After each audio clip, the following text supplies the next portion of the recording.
So we would like to run a test related to the RED regulation. For example, we can select this item related to appropriate access control mechanism, and also another item. For example, we can use this one related to integrity and authenticity protection for communications. So once I've selected the two items, I can apply the filter.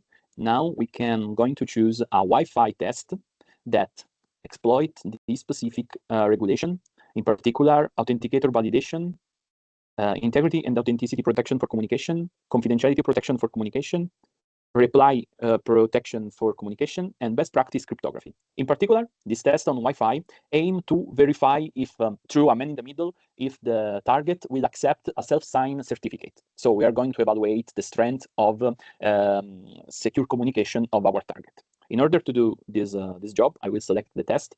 I will select the Wi-Fi interface on the Weseth box and then fill the form in order to customize the execution related to the man-in-the-middle attack for verification of secure communication. In order to do that, we are going to create an access point on the Weseth box. So we are going to provide a name for SSID. We are going to choose this one. And then a password. We are going to choose a very simple password, but just to show the capabilities. Then the important thing is to select the forwarding interface. That can be a Wi-Fi interface or an Ethernet interface. We are going to choose an Ethernet interface. Then we are going to define the interception mode. We can choose if we would like to select a custom set of ports or use the common one.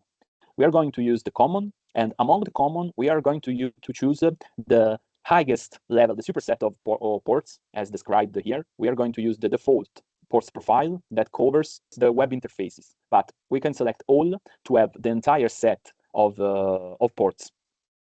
At this point, we save the configuration, run the test, and wait for its completion.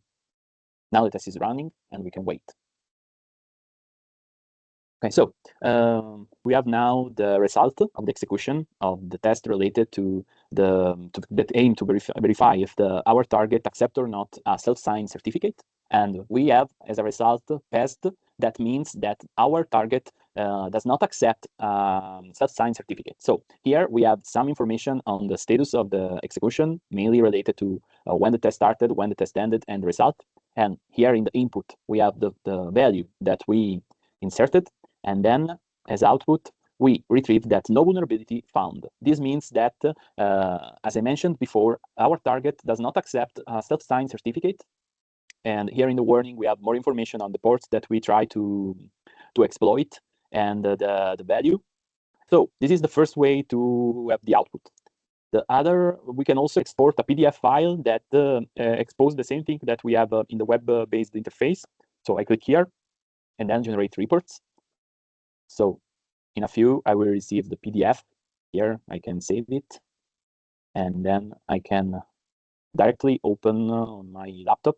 So this is the same output that I received on the web page, but this time is in a PDF format that I can reuse and send to customer or other relevant stakeholder that contain the value related to the execution, the input, and of course, the output of the execution.